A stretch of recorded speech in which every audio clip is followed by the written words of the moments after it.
bloody awful as well for BBC News. So, I mean, if it's bad, can't we just ask for a better version of the Scottish Six once it's in? I'm not sure. I mean, this whole process seems to be, completely behind closed doors. There's been no consultation. Apparently, they're shooting 3 pilots.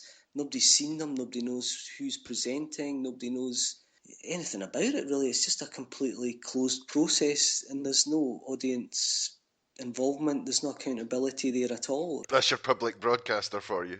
Yeah, well, I mean, the thing is, it's taxation without representation, and it just can't continue. It can't continue, particularly with the new tax powers that are coming to Scotland. It doesn't make sense, the licence fee. So we'll see what happens.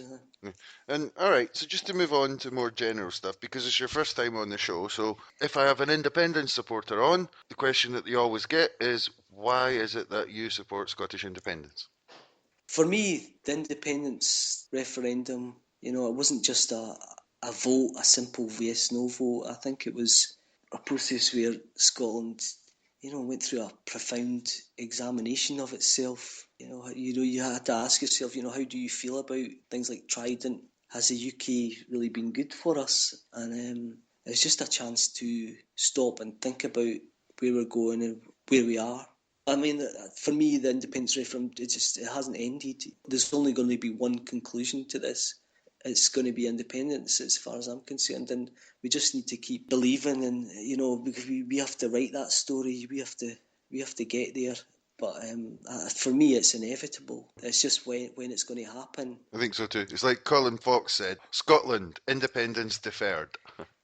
Yeah, that's right. Everything's very changeable right now. Everything seems to be in flux. You've got the EU thing going on, but it's so unpredictable. And after you said it's unpredictable, so what's your prediction for what's going to happen with the election, the Scottish Parliament election? Where do you think that's going to end up? Do you think we're going to have a strong SNP majority, or do you think the Greens or Rise get in? Would you like to see, a breadth of independent supporting parties, or do you think it's not realistic? For me, the thing about Holyrood is that there's two things that are potentially scary for me about Holyrood. The first is this assumption that the SNP are going to get a majority when they're up against a system that was designed to prevent it. I think if the SNP do not get a majority, the independence movement will stall, and it's just too big a risk for me to take.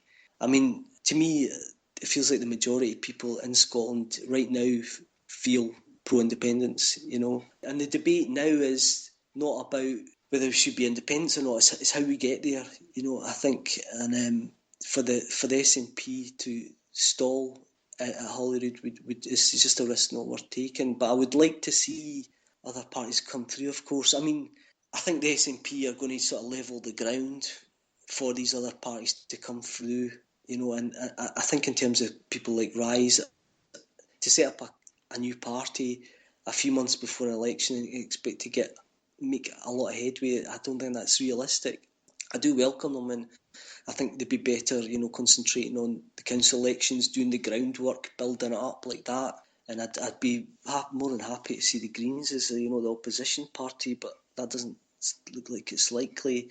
The other fear that I've got about Holyrood is how the EU referendums impacting on it.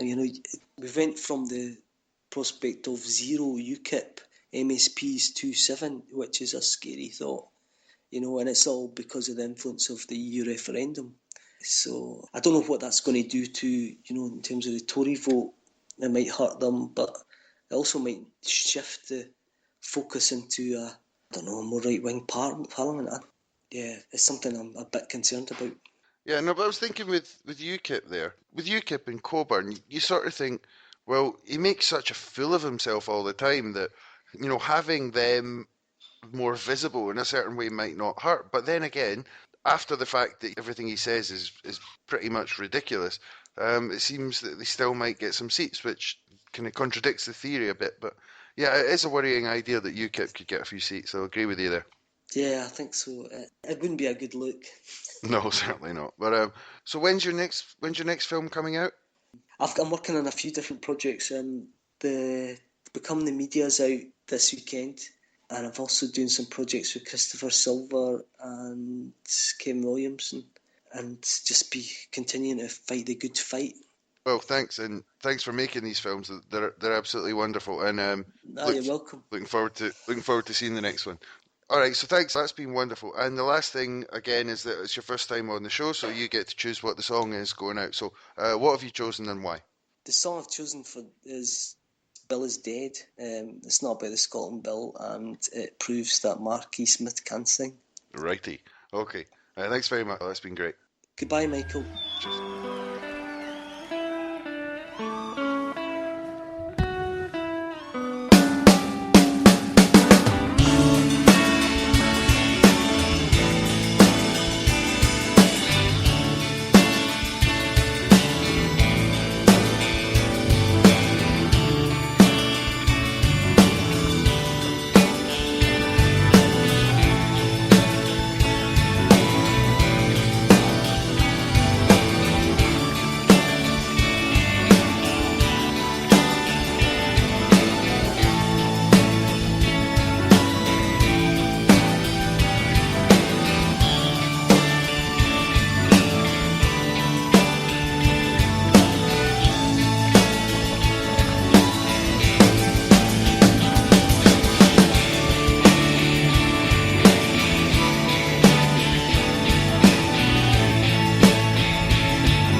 the finest sound of my life.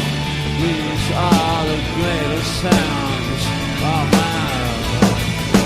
This is the finest sound of my life. These are the greatest sounds of my life. This is the biggest sound of my life. These are the finest sounds of my life.